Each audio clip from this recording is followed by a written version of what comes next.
This is KGW News at noon. We start today's news at noon in the gorge, where I-84 remains shut down in both directions from Troutdale to Hood River after a semi towing a construction crane crashed and caught fire this morning.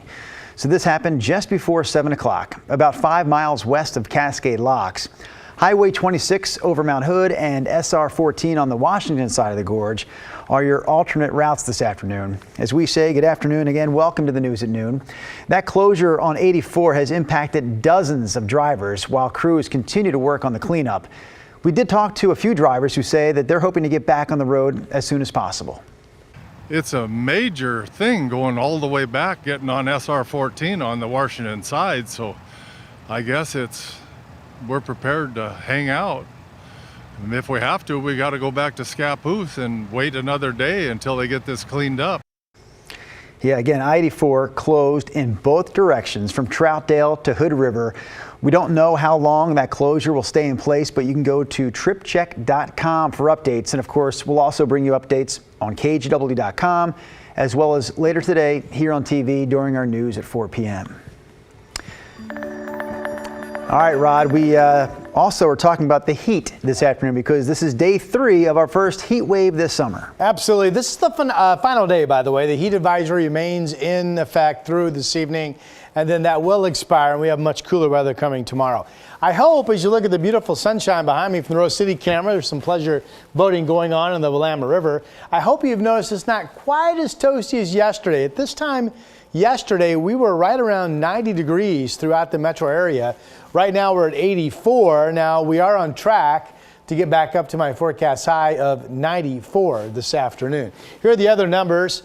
It's going to be hotter out in the Dalles. You folks hit 100 degrees yesterday. You'll do it again today. You're at 92 right now. Pendleton could hit 90, could hit 100 degrees, and it's also 90 right now in Bend. So there are some very toasty spots. Salem is actually running a little bit warmer than Portland at 86 degrees. So here are my numbers. The forecast high at 4 o'clock, 94. And then 85 at 8 o'clock. We do want to let you know, new at noon, an air quality advisory has been posted for the Portland metro area. Right now we've got in yellow 1 moderate air quality, but mostly the green dots means the air quality is fine, but DEQ believes the air could become hazardous for folks that are sensitive to lower air quality. All air quality numbers will improve tomorrow. Drew? All right, thank you, Rod. More from Rod coming up here shortly. Here's another one of our top stories this afternoon. Lots of reaction over the weekend following last Friday's decision by the U.S. Supreme Court to overturn Roe v. Wade. The ruling allows individual states to decide whether or not to allow abortions. And this was the scene in downtown Portland on Friday as thousands of people gathered to protest that ruling. This protest during the day was peaceful, but later in the evening, a KGW photographer caught a small group downtown breaking windows at the corner of 5th and Yamhill. They also sprayed graffiti on the new courthouse. There's no word about any arrests. Protests continued on Saturday. This is along I-5, where abortion rights supporters dropped banners over the interstate at North Missouri and Ainsworth.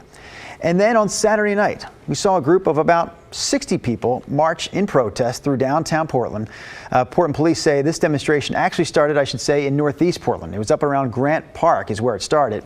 And this group wound up spraying graffiti and smashing the windows of several businesses in that northeast Portland neighborhood, including the Mother and Child Education Center.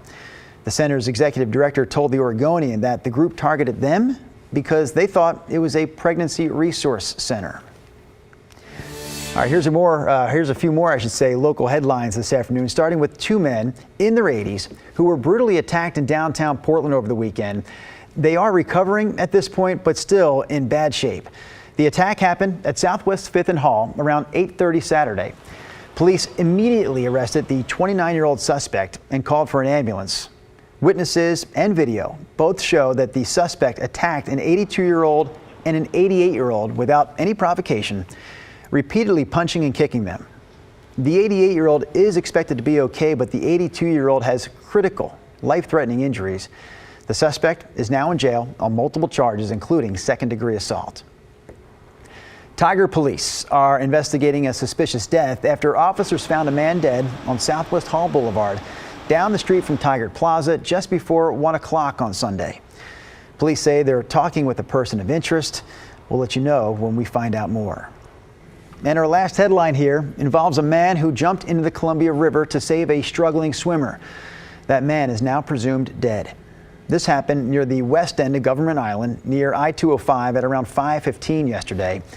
Portland firefighters searched with their boats using underwater scanners. A Coast Guard helicopter was also involved in the search. The rescue mission was called off, though, after what was described as an extensive search. Witnesses say that the Good Samaritan who jumped in was not wearing a life jacket. The person who was struggling to swim, on the other hand, did wind up surviving. Again, that's a look at some of this afternoon's local headlines. We're hearing from relatives of the man who was shot and killed in Raymond Park last week. According to them, a disagreement over a swing is what started the violence. Mike Benner spoke with the family.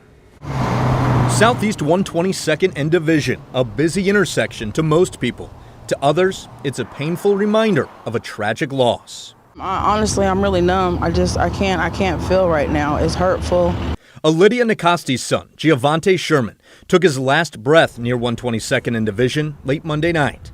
Minutes earlier, Giovante and his family were at nearby Raymond Park celebrating a birthday. Family tells KGW there was another large group at the park. There was an altercation over a swing. Giovante stepped in to calm everyone down. He simply said, "We are all adults. Why are we yelling and cussing?" And one of their members walked up and shot my brother. Shanae Sherman says they were unable to get through to 911, so they loaded Giovante into a car and raced for the hospital. At 122nd and Division, they saw a police cruiser. I swerved in front of the police to make them stop.